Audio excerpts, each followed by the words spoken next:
नमस्कार साथियों, all India medical students association United से राष्ट्रीय अध्यक्ष भरत बेनीवाल आप सभी को नमस्कार करता हूं, क्रांतिकारी इकबाल पेश करता हूं। सभी साथियों को सबसे पहले तो मैं ये कहना चाहता हूं कि 5 से 7 दिन हो गए, शायद 7 दिन हो गए होंगे मैं लाइव नहीं आया, और रोज रोज लाइव आने का मुझे शौक भी नहीं है जब तक हम लोग खूब सारा काम नहीं कर ले और अच्छे से पूरी तरह से आप लोगों के लिए कुछ स्पेशल लेके नहीं आए तो फिर लाइव आने का कोई फायदा भी नहीं है साथियों। तो संघर्ष हमारा रोज की रोज जारी है, लगातार हम लोग भागदौड़ कर रहे हैं। ऐसा कोई दिन नहीं है जिस दिन हम लोग चैन से बैठे हों।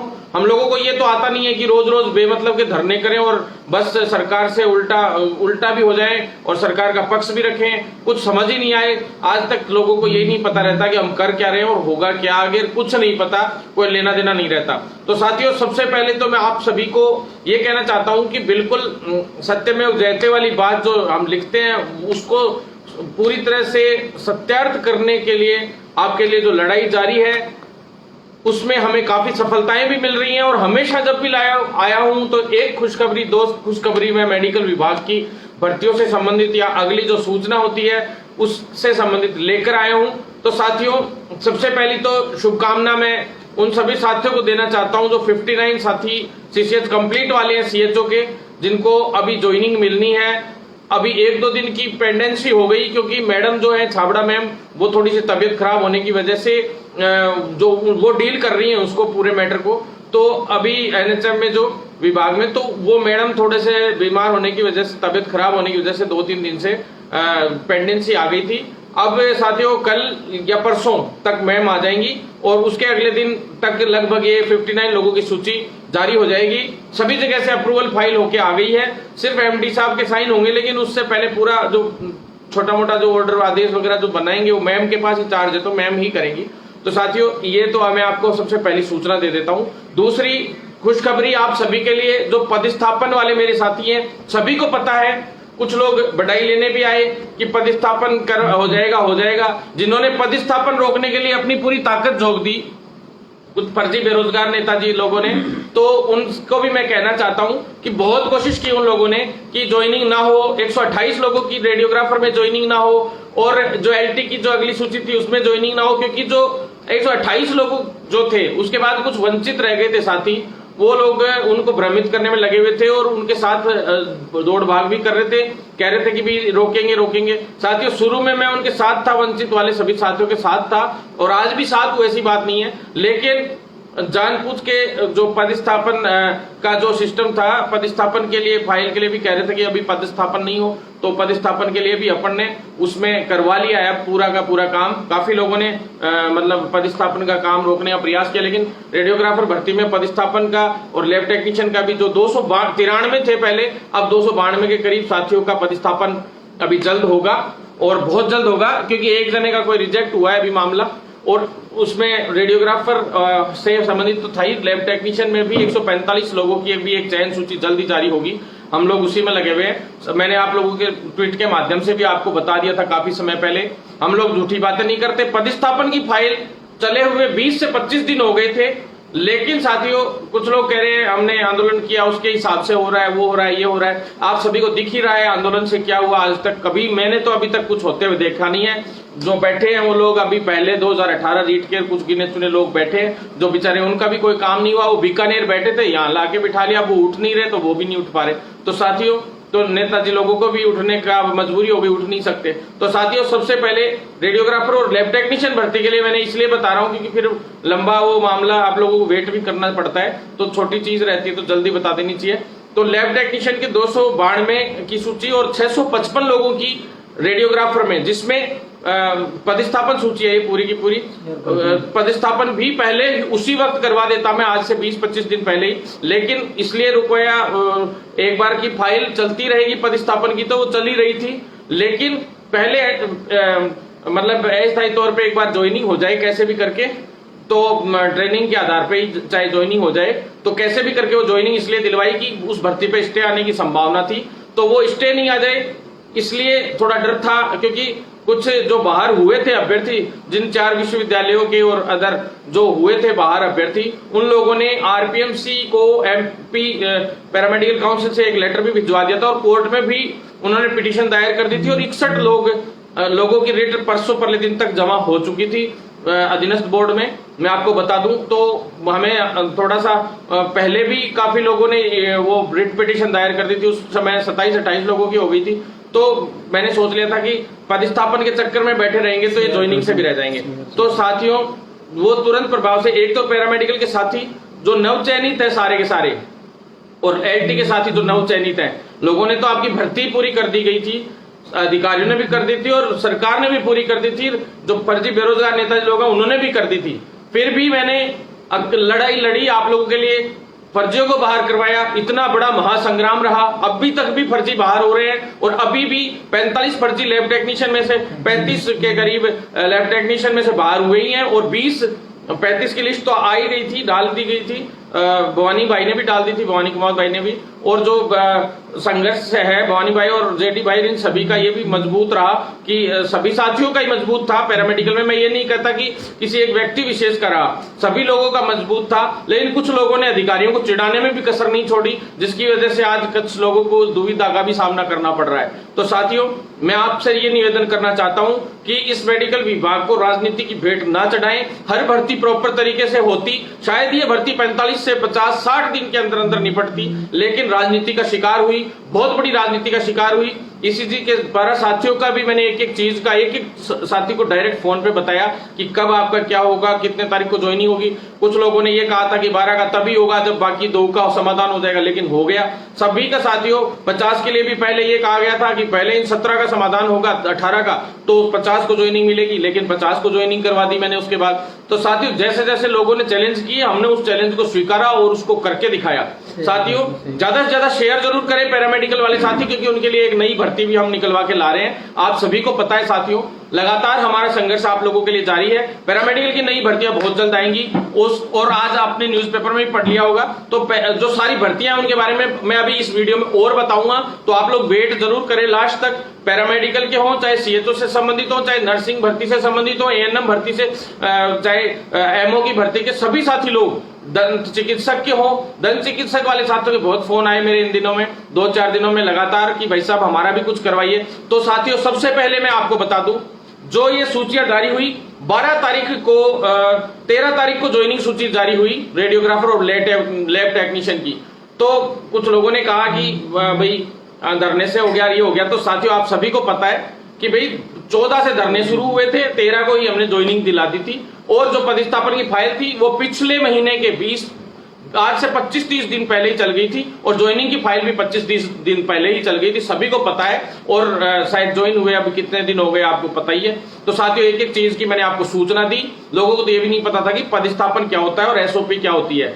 मैंने कहा था संभागीय आधार पे ज्वाइनिंग दी जाएगी, एक बार के लिए अस्थायी तौर पे ट्रेनिंग के रूप में वो ज्वाइनिंग मिलेगी। पहले जब मैंने 507 की ज्वाइनिंग हुई थी तब भी बता दिया था, और जब भी मैंने फाइल चलवाई थी उस वक्त तभी ज्वाइनिंग हुई थी। नहीं तो लोगों ने तो इस प्रकार के 50 धरने देते थे, कुछ नहीं हुआ। तो साथियों धरने भी देते हम, धरने नहीं देते हम डायरेक्ट अटैक करते हैं विभाग पे। और जिस दिन बैठते हैं, 7 दिन का समय दिया था, 8वें दिन, 7वें-8वें दिन हमारी सूची जारी हो गई पैरामेडिकल की। आपको पता है मुकुल शर्मा जी के चैम्बर के अंदर तक चले गए थे सभी लोग, और वहीं बैठ गए थे नीचे, और जोरदार धरना हुआ था। प्रशासन भी आया, चाहे कोई भी आया, लेकिन हमारा काम हो गया साथियों। हम आज तक हम बैठे हैं तो लेके ही उठे हैं, आप सभी को पता है, और हमारी जीती हुई है। सेकंड साथियों आ जाओ सीएचओ पे एक बार, ये इसके बारे में और भी बहुत कुछ बता दूंगा अभी।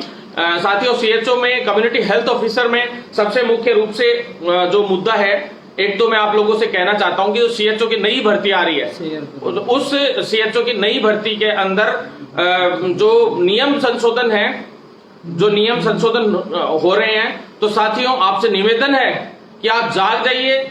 बहुत बड़ा मामला हो सकता है, दिल्ली तक हमें जाना पड़ सकता है। आपसे निवेदन है, वो लोग जो भारत सरकार की गाइडलाइन की पालना करने की कह रहे हैं, और भारत सरकार की गाइडलाइन के अकॉर्डिंग पूरे स्टेट्स जितने भी हैं, चाहे राजस्थान हो, एमपी हो, चाहे अदर स्टेट्स हो, सभी में सीसीएच को, ओनली सीसीएच को एलिजिबल माना गया है, अदर्स को नहीं माना गया है। तो साथियों मैं ये नहीं कहता कि सीसीएच को एलिजिबल ना करें, लेकिन जो भाई काफी समय से परेशान है बेचारे, और जो पहले के बैचेस के हैं, क्या उन्होंने कोई गलती कर रखी है?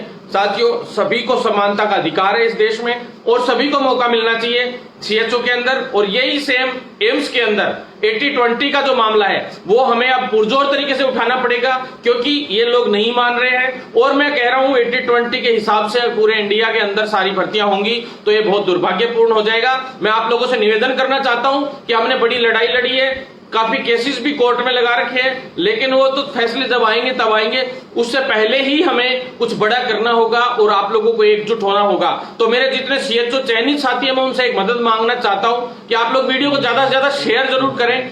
इस 80-20 और सीएचओ के जो रूल्स हैं उसमें हमारा साथ दें, अन्यथा ये भर्तियां इसी तरह से प्रॉब्लम में आ जाएंगी। और पूरे इंडिया लेवल पे देख लीजिए, अभी नॉरसेट ही सफदरजंग और अदर जो बड़े बड़े हॉस्पिटल्स हैं उनकी भी भर्तियां कराने की तैयारी कर रहा है। तो अगर ऐसा होता है तो 100% 80-20 ही नियम लागू होगा सभी भर्तियों में, और फिर धीरे धीरे सभी राज्यों में भी यही नियम लागू हो जाएगा। तो मेरे जितने फ्रेशर साथी लोग हैं जो अभी पास आउट हुए हैं वो साथी लोग साथ दें, नहीं तो ये बहुत बुरा हो जाएगा। साथियों, मैं आपसे निवेदन करना चाहता हूं, ये लड़ाई को हमने पुरजोर तरीके से पहले भी लड़ा था और जोरदार हर मंत्री, एमएलए, सांसद सभी से मैंने लेटर लिखवाए थे, सब लोग अपन सभी ने लिखवाए थे, सभी राज्यों में सभी सांसदों को, कुछ एक सांसदों को हमने लेटर दिए, केंद्रीय मंत्रियों को हमने लेटर दिए, यहां तक कि संसद के जो लोकसभा अध्यक्ष होते हैं जो बिड़ला जी हैं, ओम बिड़ला जी, उनसे भी मिले, मनसुख मांडविया जी से भी एक बार मिल चुके हैं, 2 बार मिल चुके हैं। 15 मेडिकल कॉलेजेस के मामले भी मैं मिला था, आपको पता है थोड़े दिन पहले, क्योंकि 15 मेडिकल कॉलेजेस में से उद्घाटन था 5-6 मेडिकल कॉलेज का। तो उस वक्त हम लोग चाहते थे कि मेडिकल कॉलेजेस में उद्घाटन तो आप लोग कर देते हैं, लेकिन पुराने ही स्टाफ को उसमें इधर से उधर करके ट्रांसफर करके आप लोग काम चला लेते हैं, संविदा पे स्टाफ लेके काम चला लेते हैं, डेपुटेशन पे स्टाफ लेके काम चला लेते हैं। तो उन रिक्त पदों को भरने के लिए अपन ने एक जो पहल की थी उसी का नतीजा है कि अभी ये जो नई भर्तियां है वो आ रही हैं साथियों। तो नई भर्तियों के बारे में और 15 मेडिकल कॉलेजों के बारे में मैं अभी आपको लास्ट में बताऊंगा।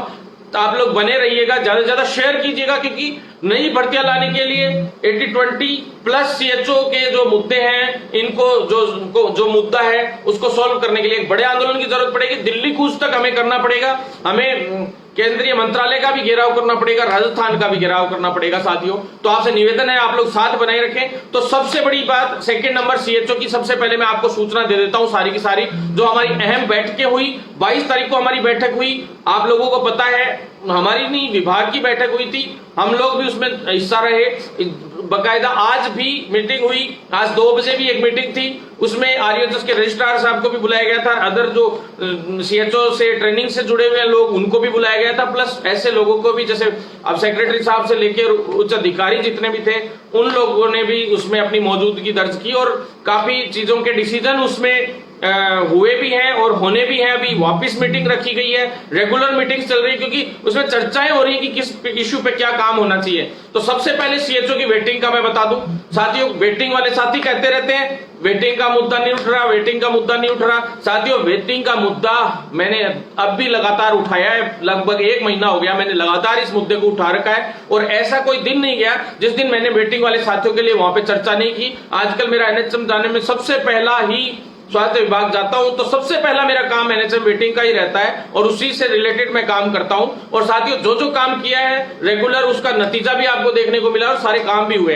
तो साथियों, हम लोग झूठी फूफा नहीं करते और हमारे में दम है और पूरी सरकारें हमारी बातें सुनती है, हमारी इतनी हिम्मत है, सरकार ने देख रखा है कि हमारे पास कितना सिस्टम है कितना नहीं है। हम लोग ऐसे चुटपुटिए धरने हर दूसरे दिन जो 50 लोग दुनिया लेके बैठती है, 20-30 लोग लेके बैठती है, इतने तो मैं अकेले सचिवालय में लेके घूमता हूं अपने साथ के अंदर, जहां एंट्री नहीं है कितने भी लोगों की, वहां भी अंदर कोई मिलता है तो 40-50 लोग तो हमारे एक ग्रुप का पूरा सिस्टम तैयार रहता है सचिवालय के अंदर भी। स्वास्थ्य भवन में 100-150 तो पक्के रहते हैं। सब जो लोग मुझसे मिलके गए वो देख के भी गए।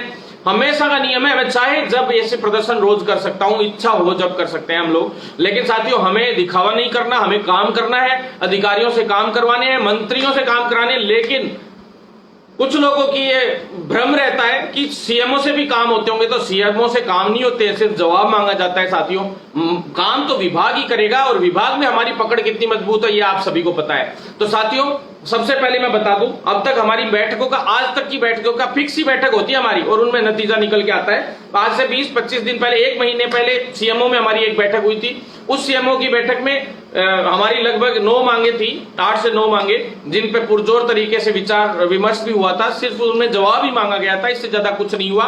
जवाब मांगते अधिकारियों की इस भर्ती में क्या हो रहा है, इस भर्ती में क्या हो रहा है, वो इतना सा होता है, उससे कोई फर्क नहीं पड़ता अधिकारियों पे। वो लोग एक ही बात बोलते हैं, अगर उनको रोकनी होती है तो सीधी बात बोलते हैं वो लोग, कोर्ट में मामला पेंडिंग है, और वहीं मामला खत्म हो जाता है उस भर्ती का। तो साथियों, आप लोग सिर्फ विश्वास करना सीखिए, आप लोग अपने इन अधिकारियों पे विश्वास करना सीखिए, यहाँ पे मंत्रिमंडल जो है उनके स्तर पे काम करवाना सीखिए, तभी काम होंगे। ये लगता हो किसी को कि सीएमओ के आधार पे हो जाएंगे या किसी और आधार पे हो जाएंगे, तो ये आपके दिमाग का भ्रम है। क्या भर्तियां कराने के लिए सीएमओ थोड़ा ना बैठा है, सीएमओ के पास 1 लाख काम है, पूरे राजस्थान में पता नहीं कितने काम है। तो साथियों, मैं आपको बता दूं, भर्तियों से संबंधित भी सारी चीजें बता देता हूं, और सारी चीज सीएचओ से संबंधित भी बता देता हूं पूरी एक बार। उसके बाद अन्य भर्तियां भी हैं सारी की सारी, उनसे संबंधित भी मैं आपको बताऊंगा। तो साथियों, सीएचओ में हमारे हर्ष तिवारी भाई और प्रवीण लक्ष्यकार भाई, और जो अदर साथी लोग हैं, कमल मीणा भाई, सभी लोग लगातार एक्टिव चल रहे हैं। तो वो लोग भी आते रहते हैं लगातार, रोज स्वास्थ्य भवन आते हैं। और साथी लोग जो खास करके वेटिंग के लिए, तो धर्मू भाई भी है और प्रवीण भाई भी है, ये लोग लगातार हमारे टच में भी हैं। तो साथियों, इन सभी साथियों को मैं कहना चाहूंगा, एक राजेश मीणा भाई भी हैं, कि भाई आप लोगों के वेटिंग के लिए आप लोग जो संघर्ष कर रहे हो वो काबिल तारीफ है, और बहुत जल्द वेटिंग भी जारी होगी, ये मैं आपको कह देता हूं। वेटिंग का मैं आपको क्लियर कर देता हूं। साथियों, एब्सेंट जो रह गए थे उनकी 200 के करीब लिस्ट तैयार हो चुकी है। 200 कौन से एब्सेंट रह गए थे? जो साथी लोग 200 ऐसे थे जिन्होंने 4 महीने ड्यूटी भी दे दी, उसके बावजूद उनको एब्सेंट शो कर दिया गया था। उनके सारे डॉक्यूमेंट्स सीएमएचओ ऑफिस से तैयार होके आ गए हैं, जमा भी हो गए हैं। उन 200 लोगों के लिए जो ब्रिज कोर्स की कॉलेजेस थी, वो जो है मतलब 3 कॉलेजेस तो अभी तैयार हो चुकी है, शायद 4 कॉलेजें उनको अलॉट होंगी।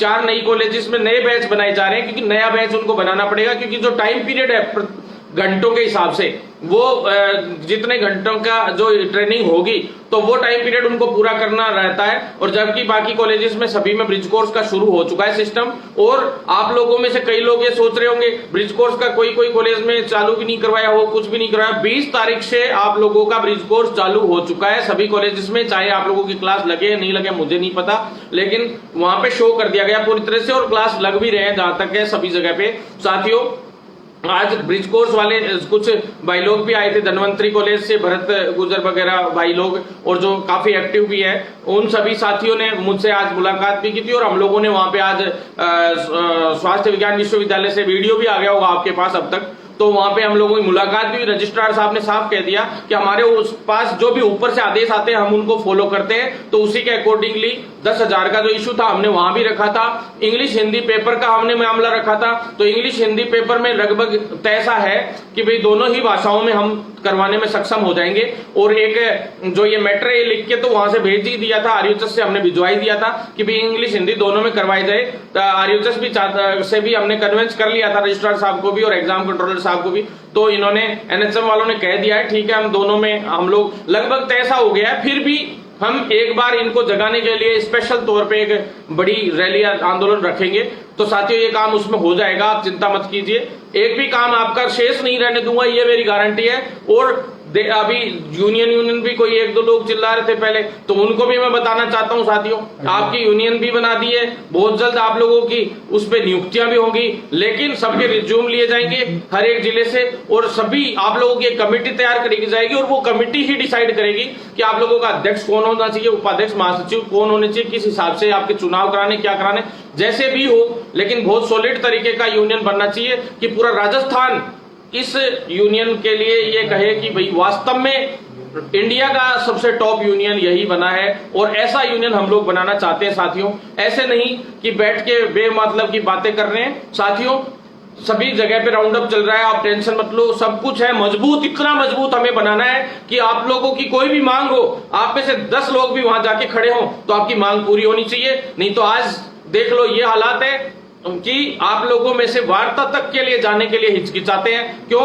क्योंकि यूनियन बन जाएगी, उसके बाद भी जो पहले वाले जो यूनियंस बने हुए हैं उनसे भी पूछ लो, वो भी वार्ता करने के लिए हिचकिचाते हैं अंदर जाने से, क्योंकि एमडी साहब सीधे उनके नाम और पोस्टिंग का स्थान पूछते हैं या ब्रिज कोर्स कहां से कर रहे हो वो पूछते हैं, यहां तक कि रेस्टिकेट करने तक की सीधी कह देते हैं। तो साथियों, आप लोगों से मैं निवेदन करना चाहता हूं कि आप लोग यूनियन बनाने के बाद वार्ता में भी जाना पड़ेगा, सारे काम करने पड़ेंगे और सभी तरीके से आप लोगों को हम मजबूत करेंगे, आप टेंशन मत लो। और सभी जगह पे जिलों से हम लोग देख रहे हैं कि कौन कितना एक्टिव है कितना नहीं है। जो एक्टिव होके दिखाएगा वो अपने आप में आगे आ जाएगा, इसमें कोई दो राय नहीं है। और साथियों, आप लोगों को ही ये सिस्टम संभालना है सभी को। मैं आपका साथ दे सकता हूं, सपोर्ट कर सकता हूं, हमेशा के लिए हमेशा सपोर्ट करूंगा, हर मुद्दे में आगे रहूंगा, ये प्रॉमिस कर रहा हूं। लेकिन आप लोगों की यूनिटी के लिए और सारे सिस्टम के लिए हर एक कदम भी उठाएंगे ताकि आप लोगों को कोई बांटने का प्रयास नहीं करे, कुछ और नहीं करे। तो साथियों, जो साथी लोग हैं जिसमें प्रमुख मामले हैं, जिसमें 10,000 का इशू है, उसमें गवर्नमेंट कॉलेजेस के लिए तो हमारी पहले ही यस हो गई थी उस मीटिंग के अंदर, लेकिन प्राइवेट कॉलेजेस के लिए जो मामला था वो अभी तक भी थोड़ा सा अटका पड़ा है, उसी के लिए मीटिंग्स हो रही है लगातार। तो साथियों, प्राइवेट कॉलेजेस में भी ये नियम हमने क्लियर तो करवा लिया है कि जो अब जिन लोगों को हॉस्टल नहीं दिया जा रहा है तो उन लोगों को तो कम से कम खुद देंगे ही देंगे ये पैसे, ये तो तय हो चुका है। लेकिन जो लोग जैसे हॉस्टल की व्यवस्था करवा देते हैं और फिर भी स्टूडेंट से यूं कहते हैं कि 10,000 रुपए के हिसाब से खुद ही सुविधाएं उपलब्ध करा रही है कॉलेजेस, तो उन लोगों को ये कह रहे हैं कि ये लोग की भी उन लोगों की कॉलेजेस को देने का संभावना चल रही है। तो साथियों, वो भी हम रोके बैठे हैं। बहुत जल्द कोशिश यही है कि हर एक अभ्यर्थी को सीएचओ चयनित जो है हमारा साथी, उसी को पैसे मिले और वो पैसे उसको मिले और उसके अकॉर्डिंग ही खर्चा हो। क्योंकि मैंने आज स्पेशल तौर पे उसमें कारण बताए उनको, 5 कारण कि भाई फर्स्ट कारण तो ये कि भाई जो जितने भी अभ्यर्थी है जो सीएचओ का भी कोर्स कर रहे हैं उनका फर्स्ट तो ये कि भाई जब होम टाउन ही दे दिया, जो नजदीक कॉलेज है घर के, तो वो हॉस्टल में क्यों रहेंगे। दूसरा मैंने ये कहा कि भाई जब आप लोगों ने मतलब कॉलेजेस को देना है, मान लो, तो आप क्या कॉलेजेस को लाभ पहुंचाना चाहते हो क्या। मैंने कई सवाल उनसे कहा कि भाई आप प्राइवेट कॉलेजेस को ऐसा क्या, आपका क्या लाभ जुड़ा हुआ है कॉलेजेस से कि आप कॉलेजेस को पैसे देना चाहते हो, आप खुद अभ्यर्थी को क्यों नहीं देना चाहते। उनका ये कहना था कि कॉलेजेस को फिर तो कुछ मिला ही नहीं, मान लीजिए, तो कॉलेजेस हमारा ब्रिज कोर्स क्यों करवाएंगी, ये भी एक उन्होंने तर्क रखा। तो साथियों, हमने कह दिया कि भाई सभी समाधान करने भी जरूरी है सब तरीके से।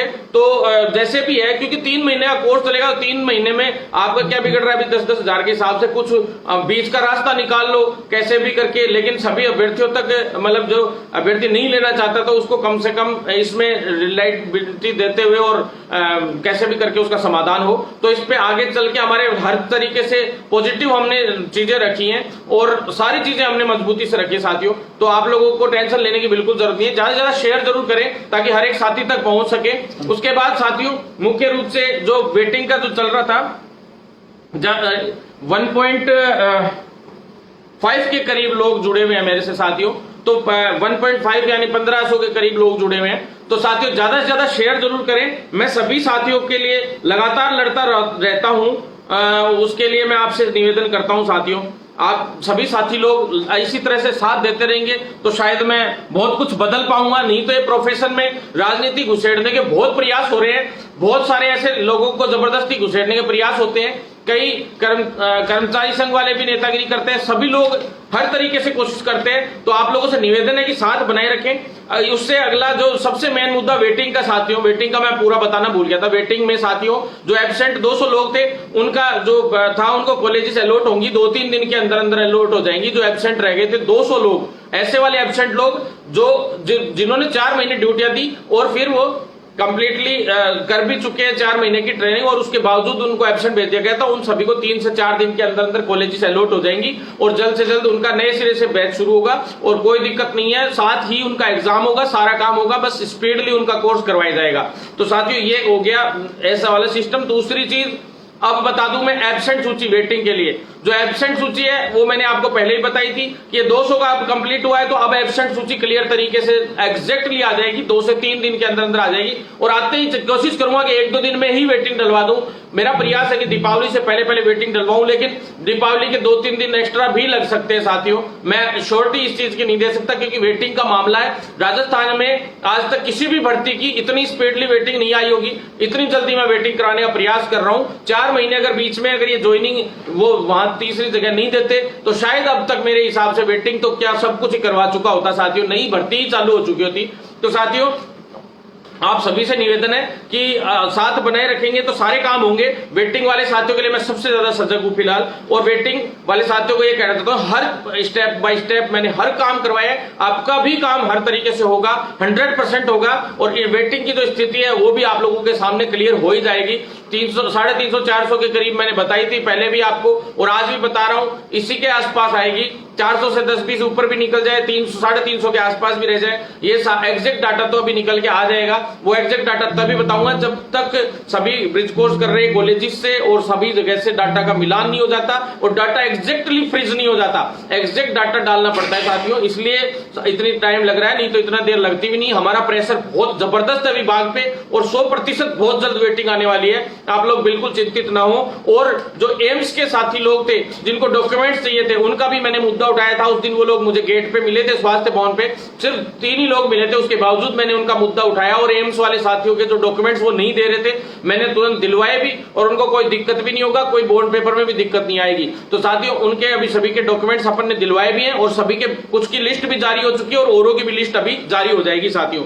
इसके अलावा म्यूचुअल ट्रांसफर का एक इश्यू चल रहा था साथियों। म्यूचुअल ट्रांसफर की मैं बता दूं, अभी बार बार मीटिंग्स हो रही हैं, तो उसमें म्यूचुअल ट्रांसफर का बहुत ढीले तरीके से मुद्दा रखा जा रहा है। मुझे नहीं लगता कि ये सोल्व हो पाएगा ढंग से, क्योंकि एक आध लिस्ट आ सकती है, 1-2 लिस्टें, लेकिन ऐसे वाले जिसमें कारण मजबूत लिखे गए हैं उन लोगों के म्यूचुअल ट्रांसफर, प्लस दूसरे ऐसे जो म्यूचुअल ट्रांसफर है जिनमें कॉलेजेस का गैप थोड़ा नजदीक है, तो साथियों उनके दिक्कत आ सकती है। बाकी जो ज्यादा दूर वाले हैं उनका संभावना है कि जल्दी उनके लिए लिस्ट जारी हो, लेकिन वो यूं कह रहे हैं, कुछ तो मेरे को फोन करके कह रहे हैं सर अब तो हमने रूम वूम ले लिया तो हमें दिक्कत, अभी म्यूचुअल ट्रांसफर ना भी हो तो चलेगा, लेकिन 10,000 वाले इशू पे हम लोगों को काम करना है, ऐसा उन्होंने कहा है। खैर, लेकिन फिर भी म्यूचुअल ट्रांसफर का हम प्रयास कर रहे हैं कि वो भी हो जाए, क्योंकि जब कॉलेजेस इनको मांगनी चाहिए थी चॉइस की, मैंने एक ही मांग रखी थी कि चॉइस आपको कॉलेजेस की चॉइस मांगनी चाहिए थी, तो कॉलेजेस की चॉइस नहीं मांगी तो कम से कम इनके म्यूचुअल ट्रांसफर तो बनते हैं। सिद्धार्थ सर से हमारी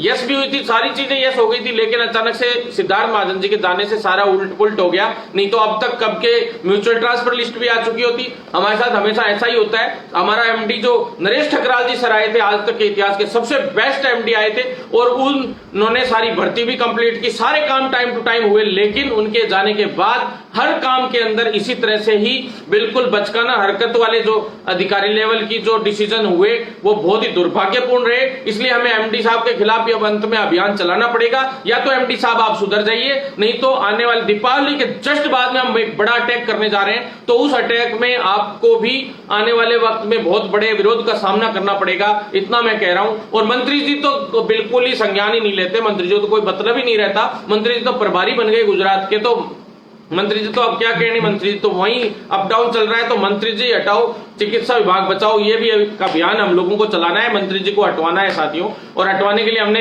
लेटर भी ऊपर तक भेजे हैं, यहां तक कि कांग्रेस में भी ऊपर तक भेजे हैं, तो बहुत जल्द उनके खिलाफ बड़े स्तर पे हम लोग कार्रवाई करेंगे। पोस्ट बेसिक वाले साथी, उनको एक खुशखबरी मैं आज देना चाहता हूं कि साथियों आपके लिए विभाग ने जो उनसे मांगी थी आरयूएचएस से 7-8 को, हालांकि एसी की मीटिंग है आरयूएचएस में, रजिस्ट्रार साहब आए थे और वहां भी बात हुई थी हमारी, तो एसी की मीटिंग है, उस एसी की मीटिंग यानी एकेडमिक काउंसिल की मीटिंग है, वहां पे जो आरयूएचएस की एकेडमिक काउंसिल है उसकी मीटिंग है, उसके आधार पे उसी में डिसीजन करके उसी दिन शाम को मिनट्स या वो जारी कर दिए जाएंगे। उसके जो भी है वो जो ऑर्डर है उसमें 21 बैच को भी पोस्ट बेसिक वाले को जोड़ के 19, 20 और 21 तीनों बैचों के जितने भी पोस्ट बीएससी वाले जो पास आउट अभ्यर्थी उनको जोड़ दिया जाएगा, और तुरंत प्रभाव से जो ज्वाइनिंग उनको थोड़ा ज्वाइनिंग की फाइल चला दी जाएगी, और जल्दी महीने भर के अंदर अंदर पोस्टिंग मिलने की संभावना है उन लोगों को। समय तो लगता है इसमें, क्योंकि 59 लोगों की अब तक ज्वाइनिंग नहीं हुई है, तो वो भी हो जाएगी अभी जल्दी साथियों। ये सारे सिस्टम हो गए। फिर स्पोर्ट्स की सूची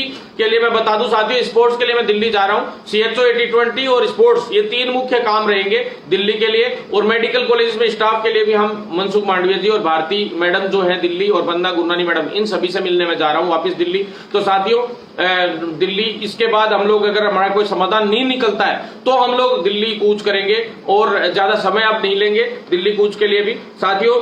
आप लोगों को पता है 12 तारीख को अहम बैठक हुई थी हमारी 4:30 बजे शाम को, उस अहम बैठक में हमारे जो पर्सनल जो निर्णय थे कई वो हुए थे मेडिकल विभाग के, उसी के आधार पे रेडियोग्राफर की पदस्थापन सूची और जो रिक्त पदों की जो सारी थी, जो रिक्त पदों की सूचना वगैरह सारी मांगी गई थी, वो सारी चीजें आप तक पहुंच भी गई थी। फिर 12 को ही, फिर 22 को अब हो ही गई और अब वापस 25 और 26 यानी आज और कल 2 दिन हमारी मीटिंग्स हैं लगातार मेडिकल विभाग की। हमारे मेडिकल विभाग के अलावा राजस्थान में किसी भी भर्ती का आगे मूवमेंट तक नहीं हो रहा जिसमें अपन लोग इंटरफेयर करते हैं कभी तो भले ही वो आगे बढ़ जाती हो, बाकी हर एक भर्ती संदेह के घेरे में जा रही है और सबसे बड़ी फर्जीवाड़े की भेंट चढ़ रही है। तो साथियों, फर्जीवाड़े की भेंट चढ़ रही है तो फर्जीवाड़े के खिलाफ कानून बनाने के लिए भी शुरुआत अपन लोगों ने ही की थी कानून की, और हमें उसी टाइम आश्वासन मिल गया था चौथे दिन ही कि बहुत जल्द हम फर्जीवाड़े के खिलाफ कानून बनाएंगे सरकार के। तो उस वक्त हम लोगों ने पेंडिंग कर दिया था, क्रांति मार्च शुरू कर रखा था, आपको ध्यान है। लेकिन उसके बाद कुछ लोगों ने भी और भी श्रेय लेने के हिसाब से एक छोटा मोटा धरना भी किया।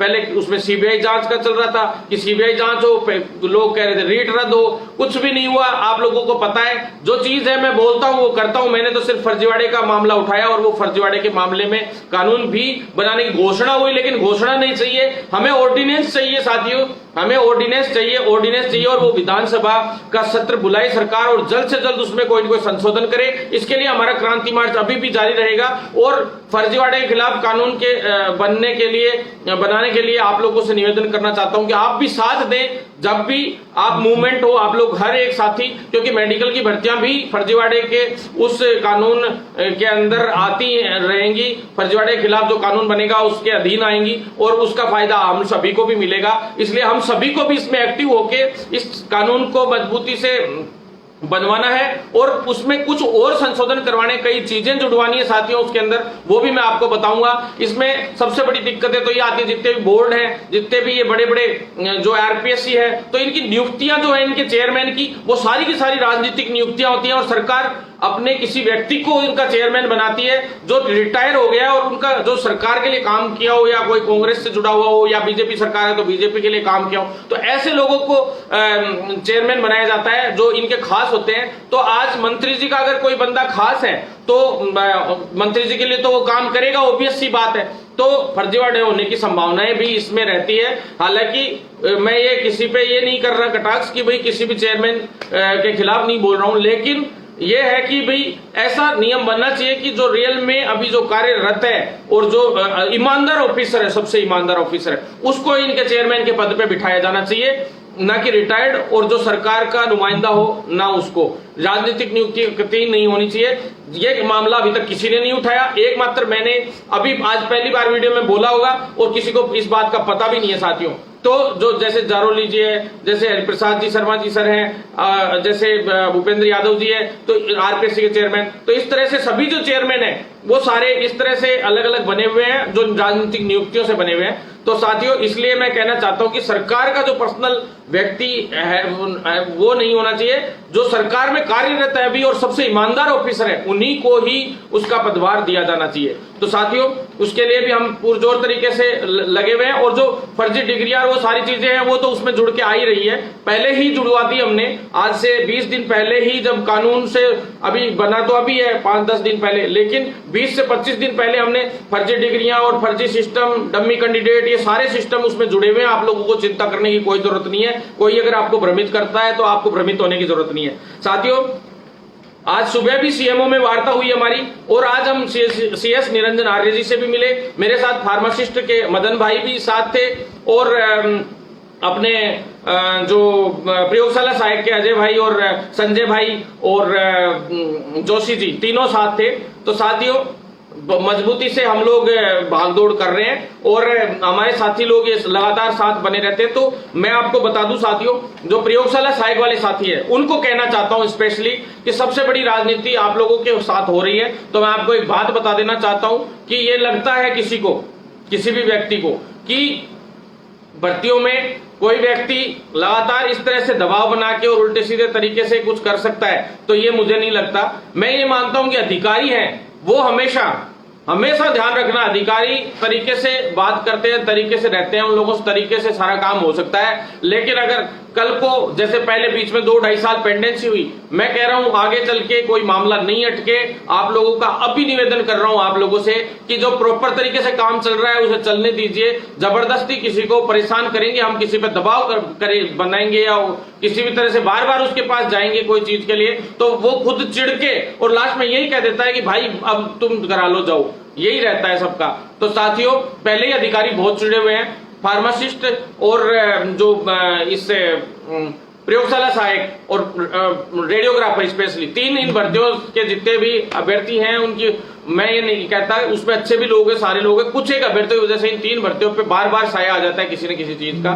तो साथियों, आप राजनीति का शिकार ना हो, प्रॉपर तरीके से हर भर्ती पूरी हो जाए, लेकिन इंटरफेयर नहीं हो अगर राजनीतिक व्यक्तियों का। तो साथियों, मैं आपको बता दूं, प्रयोगशाला सहायक वाले साथी हैं, उनको जो बातें अब बताई जा रही है वो शायद मैंने 20-25 दिन पहले ही बता दी थी।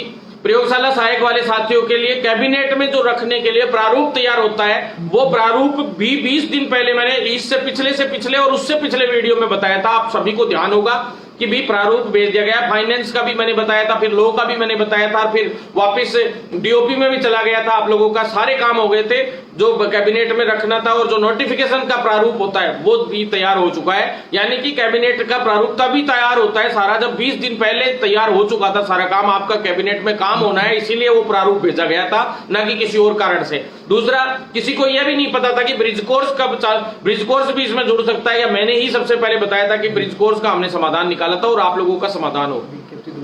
साथियों, इसके अंदर विज्ञप्ति वगैरह भी जारी होगी दोबारा से, सारा सिस्टम में चयन सूची भी जारी होगी, सारा सिस्टमेटिक ढंग से काम होगा।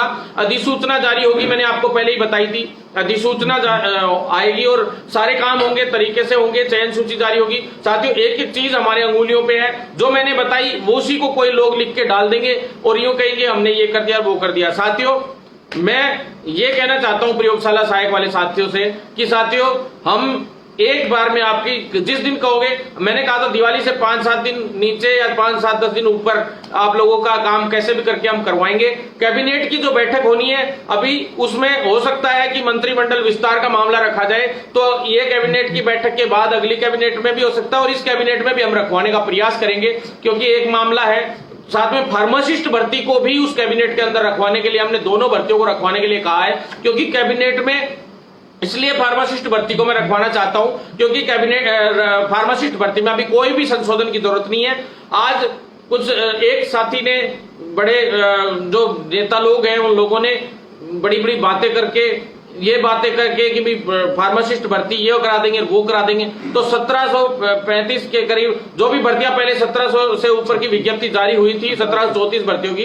तो साथियों, मैं उनसे कहना चाहता हूं कि पहले विज्ञप्ति जो जारी हुई थी उसमें 2300 के करीब कुछ पद हैं, वो भी जुड़वाने के लिए, और इन सभी भर्तियों को बोनस अंक प्लस लिखित परीक्षा के साथ कराने के लिए लगातार हमारा संघर्ष जारी है। और सीधी अभी हम चाहते हैं कि इसको कैबिनेट में रख दिया जाए फार्मासिस्ट भर्ती को, ताकि लिखित परीक्षा से ही इसकी विज्ञप्ति जारी हो, क्योंकि इसमें जो संशोधन हुआ है कैबिनेट में, वो आपको सभी को पता है कि बोनस अंक देने के लिए कोऑपरेटिव वाले साथियों के लिए हुआ है। बोनस अंक की हम नहीं कहते, क्योंकि बोनस अंक लेकिन कुछ ऐसे साथी लोग भी ले लेते हैं जिन लोगों ने आज तक पीपीपी मोड पे भी काम कर लिया हो या कहीं भी कर लिया हो। तो साथियों, ये बहुत दुर्भाग्यपूर्ण है। इसमें मेरिट अपन, आपको भी पता है, मेरिट कोई डी फार्मा से, कोई बी फार्मा से, किस आधार पे मेरिट बनेगी? कोई 12वीं सीबीएसई बोर्ड से, कोई गवर्नमेंट कॉलेज से, कोई गवर्नमेंट स्कूल से, कोई अजमेर बोर्ड से, कोई झारखंड बोर्ड से, कोई यूपी बोर्ड से, कोई एनआईओएस से। तो किस तरह से आप मेरिट बनाना चाहते हैं? तो मतलब ये मैंने सारे सुझाव सरकार को दिए और मजबूती से हमारी पैरवी हो रही है। हम चाहते हैं कि पूरी भर्तियां लिखित परीक्षा से हो प्लस बोनस अंक से हो, नहीं तो ये पूरा एक ढर्रा चल जाएगा पूरे मेडिकल विभाग में कि हर भर्ती इसी तरह से, पहले लोग 7-7 हजार में शोषण करवाएंगे, 6-7 हजार में शोषण करवाएंगे, उसके बाद वो परमानेंट होने के लिए आंदोलन करेंगे। तो इस तरह से करते करते 10-10 साल लोगों को परमानेंट होने में लग जाएंगी और भर्तियां, जो स्थायी भर्तियां आनी बंद हो जाएंगी। साथियों, मैं इसलिए इस डर्रे को खत्म करना चाहता हूं। मैं ही लिखित परीक्षा से शुरू में फार्मासिस्ट भर्ती को करवा के लाया था और आगे भी हम ही लिखित परीक्षा से करवाएंगे। बीच में मुझसे गलती हुई थी कि फार्मासिस्ट भर्ती को मैंने सोचा था विज्ञप्ति जारी होगी, बहुत जल्द काम हो जाएगा इन लोगों का, लेकिन अचानक से विज्ञप्ति रद्द हुई कोऑपरेटिव वालों के लिए, भाई बोनस अंक व्यवस्था के लिए, और जो भी जिस तरीके से वो विज्ञप्ति बढ़ाई गई, बार बार रद्द हुई, हुई, फिर रद्द हुई, फिर वापिस, इस तरह से चलती रही। और मैंने बीच में ढिलाई छोड़ी थोड़े दिन कोविड की वजह से भी, और फिर अचानक से किसी और ने पकड़ने को इसको प्रयास किया, और जैसे ही किसी और ने इसको पकड़ा, इसमें पूरी तरह से पूरी ऐसी तैसी हो गई भर्ती की। तो साथियों, बेड़ा गर्क हो गया इस भर्ती का। लेकिन अब कुछ लोग ये कह रहे हैं कि भाई समझौता करने के लिए कि भाई बीच का रास्ता निकाल लिया जाए। साथियों, क्यों निकाल लिया जाए बीच का रास्ता? बीच का रास्ता तो पहले ही निकल चुका है। बीच का रास्ता ये होता है कि बोनस अंक जब दे दिए गए हैं और बोनस अंक दे दिए तो हमारे जितने भी संविदाकर्मी भाई हैं उनको भी लाभ मिल गया। लिखित परीक्षा से भर्ती हो रही है तो वो फ्रेशर साथियों को भी लाभ मिल गया। तो बीच का रास्ता तो पहले ही इसमें निकाल लिया गया है। 1500 जो भी 1700 भर्तियां हैं, 1750 भर्तियां हैं, उन भर्तियों के अंदर ये जो आगे की 2300 कुछ भर्तियां हैं, इनको जोड़ के 4105 भर्तियां पूरी की पूरी जोड़ के एकदम 4105 करीब भर्तियां हैं, वो पूरी की पूरी एक साथ करके, और इस पे पूरे पे लिखित परीक्षा से मेरिट बेस पे ना कराकर लिखित परीक्षा से और बोनस अंक के साथ भर्ती निकाल दी जाए। हमें कोई ऐतराज नहीं है। लेकिन अगर मेरिट आधार पे कर दिया गया कि आधी भर्ती मेरिट पे दे देंगे और आधी लिखित पे कर देंगे, तो ये भर्ती कभी संभव ही नहीं है। ऐसा कभी संभव ही नहीं है। 1700 अगर मेरिट से हो गई 1750, तो ये मान लेना कि उसी के अंदर ये 2300 के करीब कुछ पद बाद में आगे चल के जोड़ दिए जाएंगे और फिर वो सारी भर्तियां मेरिट से ही होंगी। इस तरह से कभी पॉसिबल नहीं है। ये हो कि भी पहले मेरिट पे कराई गई तो भी 2300 उसमें बाद में जोड़े ही जाएंगे। ये साथियों सब गुमराह करने की बातें हैं। मैं सरकार से कहना चाहता हूं, सीएम साहब से भी कहना चाहता हूं कि अगर आप इसमें इंटरफेयर कर रहे हैं तो ये बहुत दुर्भाग्यपूर्ण है। आप फर्जीवाड़े को वापस बढ़ावा देने का प्रयास कर रहे हैं। जैसे रेडियोग्राफर और लैब टेक्नीशियन भर्ती को मैं फर्जीवाड़े से बहुत मुश्किल से बचा के लाया हूं, वही हालात इसके होंगे। जबकि लिखित परीक्षा से क्यों ना हो ये भर्ती, जब आरपीएससी यानी सेकंड ग्रेड की भर्ती आप इस तरह से करवाना चाहते हो, ये कोई लेवल नहीं हुआ भर्ती का। सेकंड ग्रेड की भर्तियां ज्यादातर लिखित परीक्षा से, राजस्थान में बता दो कौन सी भर्ती नहीं है, मेरिट आधार पे है कौन सी भर्ती, ऐसे कैसे करा देंगे आप लोग? दूसरी चीज, जो भर्तियां हैं वो सारी की सारी, चाहे नर्सिंग भर्ती है उसके लिए भी कह रहा हूं मैं, तो सारी की सारी लिखित परीक्षा से हो। 2018 में सबसे बड़ा आंदोलन हुआ था लिखित परीक्षा के लिए। 2014 से मैं आंदोलन कर रहा हूं लिखित परीक्षा के लिए, और अब एक भी भर्ती मेरिट आधार पर नहीं होने दूंगा मैं, चाहे कोई भी मेरा दुश्मन बन जाए, चाहे मेरे साथ कुछ भी करने का प्रयास हो। लेकिन मुख्यमंत्री जी कान खोल के सुन लीजिए, एक भी भर्ती अब राजस्थान के अंदर मेरिट आधार पर नहीं होगी, क्योंकि फर्जी डिग्रियों का खेल बहुत हो लिया, फर्जीवाड़े का खेल बहुत हो लिया। अब मैं बिल्कुल नहीं होने दूंगा मेरे मेडिकल विभाग में, चाहे इसके लिए मुझे कितना भी बड़ा तांडव मचाना पड़े। और मेरे तांडव की वजह से ही आज ये देन है। मैं रोज रोज धरने नहीं करता हूं, ये टटपुंजिया वो गिरी नहीं करता हूं मैं जिस दिन करूंगा मेरा बहुत ही खतरनाक हुंकार होती है और तांडव होता है, आप सभी को पता है। स्वास्थ्य भवन पे भी जब भी हुआ, सीएचसी वाले के जस्ट सामने है स्वास्थ्य भवन, जहां 144 धारा लागू होती है, वहां कोई नहीं 20, 30, 50 लोगों में कर लिया होगा किसी ने, लेकिन मेरे तो वहां लाठीचार्ज हुए हैं और खूब पत्थर भी गए, बच्चों के पुलिस वालों के बराबर टक्कर चली हमारी, और कोई दिक्कत नहीं है। राजस्थान के सबसे बड़ा लाठीचार्ज भी मेरे नाम है। तो सरकार कान खोल के सुन ले, इसीलिए मेरे काम होते हैं, क्योंकि हमारा भी दबाव मजबूत, हमारे तो शक्ल ही दबाव है, ये मान लीजिए आप। सरकार से मैं कहना चाहता हूं, सरकार से स्पष्ट शब्दों में मेरी चेतावनी है कि एक भर्ती अगर लिखित परीक्षा से नहीं हुई तो याद रख लेना, इस राजस्थान को वो दिन देखने पड़ जाएंगे कि कोई सोच नहीं सकता। ये मेरी खुली चेतावनी नहीं, धमकी है सरकार को और सभी को। साथियों, आप लोग बिल्कुल टेंशन ना लें, मैं हर हाल में मैं इस भर्ती को लिखित परीक्षा से कराऊंगा, और नर्सिंग की भी आगे हर भर्ती लिखित परीक्षा से होगी। बहुत मुश्किल से करवा के लाया हूं, मेरा दिल जानता है मैं कैसे करवा के लाया हूं लिखित परीक्षा से, और मैं किसी हाल में भी मेरिट पे नहीं होने दूंगा आप किसी भी भर्ती को। ध्यान में रख लेना आप, जिसमें योग्यता होगी, जिसमें दम होगा, वो अपनी ले लेगा, हासिल कर लेगा भर्ती को, और नहीं तो फिर बैठा रहेगा। साथियों, इसलिए मैं आपसे निवेदन करना चाहता हूं कि साथ बनाए रखें, अन्यथा इसी तरह से ये दोगली बातें करने वाले लोगों का साथ देना बंद कर दो। फार्मासिस्ट भर्ती में कह रहे हैं बीच का रास्ता निकाल लेंगे, ये कर लेंगे, वो कर लेंगे, कुछ नहीं है। भरत बेनीवाल का सपोर्ट करो, आपको मैं गारंटी देता हूं लिखित परीक्षा से भर्ती होगी। और इस भर्ती के लिए स्पेशल अब मैं पंगा मैं करूंगा, मैं बताता हूं कौन कराता है। देखें, दूसरी मेरिट पे भर्ती या किसी और आधार पे भर्ती, मैं कभी मेरे संविदाकर्मी भाइयों के खिलाफ नहीं था। बोनस अंक मिले थे, वो मेरी वजह से मिले थे, उस वक्त पहले भी सुप्रीम कोर्ट से केस जीते थे, उसको लागू मैंने करवाया था। लेकिन साथ में लिखित परीक्षा से भर्ती हो, इसके लिए भी मैं अडिग रहा था, दोनों तरफ से मिक्स करके पहले भी भर्ती हुई थी। तो साथियों, निवेदन है आप लोगों से, साथ बनाए रखें, फर्जियों को भी बाहर करवाया हमने, आप सभी को पता है, रेडियोग्राम बहुत मुश्किल से करवाया। अब साथियों, अब मैं बता दूं आपको, जो कैबिनेट वाला मैंने बता ही दिया, प्रयोगशाला सहायक और ये फार्मासिस्ट साथियों का अभी नेक्स्ट कैबिनेट में प्रयास कर रहे हैं। प्रयोगशाला सहायक तो पक्की रखी जाएगी, लेकिन कोशिश है कि फार्मासिस्ट भर्ती की भी जल्द विज्ञप्ति जारी हो, कैबिनेट में रखवाए। कैबिनेट में तो उसको भी रखना ही पड़ेगा, क्योंकि कोऑपरेटिव सोसाइटी वालों का वो एक छोटा सा संशोधन तो हुआ ही है, तो कैबिनेट में तो जा ही जाएगा। और कैबिनेट किसी के यूं नहीं है कि ऐसे ही हो गया सारा सिस्टम, इजीली कैबिनेट में जाता ही जाता है। कोई के किसी के कैबिनेट के रखवाने से रखी नहीं जाती है, कैबिनेट अपने आप ही सरकार रखती है और उसके अंदर रखे जाते हैं मैटर। ये कह रहा हूं ना कोई आपको कि मैं कैबिनेट बैठक रखवा दूंगा, कोई सीएम नहीं है वो दुनिया जो है ना रखवा देगा कैबिनेट के लिए। अब साथियों आ जाओ, मैं आपको नई भर्तियों के बारे में बता देता हूं। साथियों नई भर्तियां हैं, आज आपने न्यूज़पेपर में पूरी पढ़ ली होंगी, वो हमारी वार्ता का निष्कर्ष था एक तरीके से। उस वक्त मीडिया वाले भी वहीं मौजूद थे,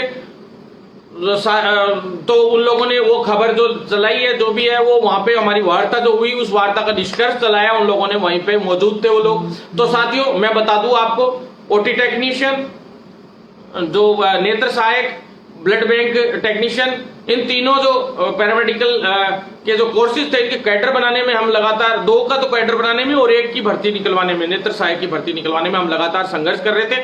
उसमें हमें एक बड़ी सफलता मिली है कि कुछ रिक्त पदों की एक्स्ट्रा सूची आई है, तो जल्दी इसमें पद सृजित किए जाएंगे अभी, और कुछ पद जुड़ेंगे। लेकिन ओटी टेक्नीशियन के 125 पद तो सृजित हो चुके हैं और उन पे भर्ती भी आनी बाकी है। 20-25 दिन के अंदर अंदर हम लोग उस पर विज्ञप्ति निकलवाने का पूरा प्रयास कर रहे हैं कि 100% निकलवा लेंगे। दूसरा साथियों, जो बीबीटी का है, तो बीबीटी के अंदर अभी भी कम से कम 1.5 महीना लगेगा साथियों पूरे काम होने में। बीबीटी के अंदर 1 महीना 10-20 दिन लगेंगे, क्योंकि एक छोटा सा संशोधन होने में 6 महीने लग जाते हैं। सब फाइनेंस से विभाग से लॉ, फाइनेंस, डीओपी सभी जगह 50 बार चक्कर लगाती है, और काफी छोटी छोटी भी कोमा की मिस्टेक रह जाती है, तो भी फाइल को वापिस आना पड़ जाता है। तो साथियों लगातार संघर्ष हमारा आप लोगों के लिए जारी है। वैभव गलेरिया जी हो, चाहे निरंजन आर्य जी हो, निरंजन आर्य जी ने बहुत मदद की हमारी हर चीज में, उसको उनको धन्यवाद देते हैं। और निरंजन आर्य जी की बदौलत ये जो पदस्थापन आदेश जारी हुए हैं आप लोगों के, मैं आपको ये कहना चाहता हूं कि जिसको भी धन्यवाद देना है तो मेरे को मत दीजिए, जो रेडियोग्राफर वाले भी है, जो लैब टेक्नीशियन वाले साथी भी, एसीजी वाले भी हैं, वो जाके एक बार निरंजन आर्य जी को धन्यवाद जरूर दें। मैं इतना आपसे कहना चाहता हूं क्योंकि उस व्यक्ति ने बहुत कुछ किया आप लोगों के लिए इस भर्ती में। दूसरा साथियों, प्रयोगशाला सहायक वाले साथियों को कहना चाहता हूं निरंजन आर्य जी से आप लोग जरूर धन्यवाद दें, कुछ भी नहीं होता है और किसी स्तर पे। दूसरा, सिद्धार्थ महाजन जी को आप बहुत धन्यवाद दें। तीसरा, विभाग के अतिरिक्त निदेशक साहब और जो मुकुल जी वगैरह, इनको भी धन्यवाद दें सभी, क्योंकि सभी लोगों ने इन्होंने मिलकर इन भर्तियों को पूरा करवाया है। किसी का कोई रोल नहीं है ना, मैं तो ये नहीं कहता कि मुझे भी श्रेय नहीं चाहिए, ये सभी अधिकारी हैं जो इनको वजह से हो रहा है, नहीं तो मंत्री या राजनीतिक लोग तो सिर्फ और सिर्फ डिस्टर्ब करने का काम करते हैं हर चीज के अंदर। आपसे निवेदन करना चाहता हूं कि जो रियल में आप लोगों के लिए कुछ करता है ना, उन लोगों के लिए जिस दिन आप लोग समझना शुरू कर दोगे कि ये व्यक्ति हमारे लिए कुछ करता है, उस दिन आप लोगों का अपने आप ही भला हो जाएगा। किसी भी भर्ती में अगर कोई करवाने वाला होता, कोई बहुत बड़ा दम होता, तो हर भर्ती 3-3 साल 5-5 साल क्यों अटकी पड़ी है? आप लोग सोचिए ना खुद के खुद। एक व्यक्ति प्रयोगशाला सहायक भर्ती और फार्मासिस्ट भर्ती दोनों को लेके सीएमओ में जाए और ये कहे कि ये तो मेरिट से, ये लिखित परीक्षा से, ऐसा कैसे संभव है? आप लोग खुद सोचिए। 51 भर्तियां कोई व्यक्ति लेके आएगा और आप ये चाहो कि उसमें से 2-5 भर्तियां सही हो जाए, 2-5 भर्तियां करवा ले, तो ये तो संभव नहीं है। 51 भर्तियां जो मेरे सामने भी कोई लाके रखेगा तो मैं भी ये कहूंगा कि ले जाओ, ये तो राजनीति है। लोग ऐसे लोगों की जो ज्ञापन देते हैं ना, उनके ज्ञापनों पे समोसे रख के खाते हैं, ध्यान रख लेना। तो साथियों मैं आपसे निवेदन करना चाहता हूं कि आप लोग साथ बनाए रखें। नई भर्तियों के लिए मैं आपको बता दूं, 834 पद एमओ के जो है उस मीटिंग में जो डिसाइड हुए थे, जो मैंने जो डाटा उपलब्ध कराया था उसके अकॉर्डिंग बता देता हूं, उसमें भी एमओ के भी मैं 2,500 के करीब पद लेके आऊंगा, ये मैं पक्की कह रहा हूं। 834 तो अभी है, एक फाइल और चलवा रहे हैं। नई मेडिकल कॉलेजेस बनी है, उनके अंदर भी पद लेके आ रहे हैं। जो नए 15 मेडिकल कॉलेजेस का जो हम दिल्ली जाके सारा सिस्टम भी उनको दे के आए थे, उसी की बदौलत है कि अभी जो ये नई भर्तियां आनी है, उसके अंदर नर्सिंग की भर्तियां जो थी, नई भर्तियां, उनके बारे में कम लिखा हुआ था। तो साथियों वो नर्सिंग की जो भर्तियां हैं, न्यूज़पेपर में आपने देखा होगा, उसमें नर्सिंग की एएनएम और सेकंड ग्रेड स्टाफ नर्स यानी नर्सिंग ऑफिसर की जो भर्तियां हैं, नर्सिंग ऑफिसर प्लस एएनएम, दोनों भर्तियां अभी उसमें नहीं दिखाई गई थी, वो गलती से नहीं दिखा पाए थे। और मेरा ये है कि जो 4900 के करीब की एक फाइल हो रहा है, वो 1255 की जो फाइल है, वो भी 1255 नहीं थी, पहले 1850 की फाइल थी, मैंने आपको बताई थी। 1800 के करीब की फाइल थी, उसमें पदों की संख्या कम करके 1255 कर दिया इन्होंने। उसमें बजट बजट पूरा नहीं दिखाया गया है। दूसरा साथियों, फाइनेंस से सिर्फ 1255 को स्वीकृति मिली है, लेकिन जो 4900 पद है, मैंने 1800 और 4900 के दो पद बताए, दो फाइलें बताई थी। 4900 की फाइल हम बहुत जल्द क्लियर करवा के लाए हैं, जिसमें गवर्नमेंट मेडिकल कॉलेजेस की भी है और सारी चीजें। लेकिन अगर आप लोगों ने साथ नहीं दिया तो इसी तरह से संविदा पे भर्तियां आती रहेंगी 7-7 हजार में, और तुम्हारा शोषण होता रहेगा। सैलरी का जो मुद्दा है वो भी अपन बहुत मजबूती से अब उठाएंगे साथियों। सारे मुद्दे उठा रहे हैं, लगातार मेरे आंदोलन चल रहे थे 1-1.5 महीने से। जब मेरे अधिकारियों ने 3 महीने से जो अधिकारी हैं मेरे कहने से काम कर रहे हैं, तो मैं बहुत कम कर रहा हूं। जिसमें एनएचएम में कोई भी मामला अटकता है मैं अटैक कर देता हूं, या स्वास्थ्य विभाग में हुआ तो जिस दिन अपन बैठे उसी दिन अपना काम हो गया। इसी तरह से अपना काम, अपनी 1-2 भर्तियां रहती है, 3 भर्तियां रहती है लास्ट, तो उनका एक ही दिन में मैं समाधान कर लेता हूं। मैं जिस दिन बैठता हूं 2 या 3 भर्तियों को, एक भर्ती को लेकर बैठता हूं और तुरंत करवा के उनका समाधान ले आता हूं। तो नई भर्तियां, आने वाली भर्तियां, उनके बारे में मैं बता दूं। एक 30 फिजियोथेरेपिस्ट की एक सूची आज से 10 से 15 दिन में जारी होगी, जो 2018 में भर्ती कराई गई थी साथियों। अभी पहले जो भर्ती हुई है फिजियोथेरेपिस्ट की, उसकी मैं सूचना देना भूल गया था आपको। वो साथियों ने भी मेरे को फोन किया था। 30 फिजियोथेरेपिस्ट वाले साथी हैं, उनके पदस्थापन की जल्द ही फाइल तैयार हो चुकी है और 10-15 दिन में उनको पदस्थापन मिल जाएगा, नियुक्ति मिल जाएगी साथियों। इसके बाद जो नई भर्तियों के अंदर एमओ की मैंने बता दिया आपको, नर्सिंग की नई भर्तियों के बारे में बता दिया, और साथियों सीएचओ की मैं पहले बता ही चुका हूं। उसमें नियम संशोधन करने हमें दिल्ली तक मार्च करना पड़ेगा। आपसे निवेदन है सभी साथियों तक ये वीडियो जरूर पहुंचाएं साथियों। अगर नीचे का आप कट करके दूसरी जगह भी डाल सकते तो ये वीडियो जरूर डालेंगे, शेयर ज्यादा से ज्यादा करें साथियों। इसके बाद कैडर का मैंने बता दिया आप लोगों को, जो पद जो बताए गए हैं इन तीनों के कैडर्स के, जैसे बीबीटी, नेत्र सहायक और ओटी, तीनों के जो पद बताए गए हैं उनमें पद कुछ आधे तो सृजित हो चुके हैं, लेकिन अभी जो अखबार में आए थे उसके अकॉर्डिंगली 200-300 के करीब पद है सभी में। आपको पता है 300-350 तक पद हैं, लेकिन वो 50-50 ही सर्जित हुए हैं, अभी पूरे पद सर्जित नहीं हुए हैं। जो हमारी वार्ता में जो बात हुई थी कि 300 के करीब इसके हो जाएंगे, 200 के करीब, उसी के अकॉर्डिंगली अखबार वालों ने न्यूज लगा रखी हो। तो साथियों बहुत जल्द इनमें पदों की संख्या बढ़ा के और जल्द से जल्द हम आपके लिए भर्ती लेके आएंगे। इसके अतिरिक्त जो साथियों डेंटल चिकित्सक की जो भर्ती थी उसमें 480 के करीब पद थे, जो पहले से पेंडिंग चल रही थी फाइल काफी समय से। पहले भी हमने इस मामले में एक बार मुद्दा उठाया था, लेकिन दंत चिकित्सकों की भर्तियां बहुत कम आती है राजस्थान में, बिल्कुल ही नहीं आती है, क्योंकि आप लोगों में यूनिटी नहीं है साथियों, आप लोगों में जुड़ाव नहीं है। आप लोग पास आउट होते ही ज्यादातर साथी लोग अपना अपना क्लिनिक खोल लेते, तो वो पर्सनली अपना काम करने लग जाते हैं। तो मैं निवेदन करना चाहता हूं डेंटल वाले साथियों से कि डेंटल की विंग हमारी सारी की सारी अब मजबूत हो चुकी है और बहुत जल्द हम लोग मजबूती से डेंटल चिकित्सकों की भर्तियां निकलवा के लाएंगे, और 480 ही नहीं हो सकता है ज्यादा भी निकलवा के लाएं। और एनएचएम में भी जल्द ही डेंटल चिकित्सकों की भर्तियां हम लोग लेकर आएंगे साथियों। आप लोगों के लिए लगातार संघर्ष कर रहे हैं साथियों। एएनएम की भर्तियां भी बहुत जल्द आप लोगों के लिए आ रही हैं।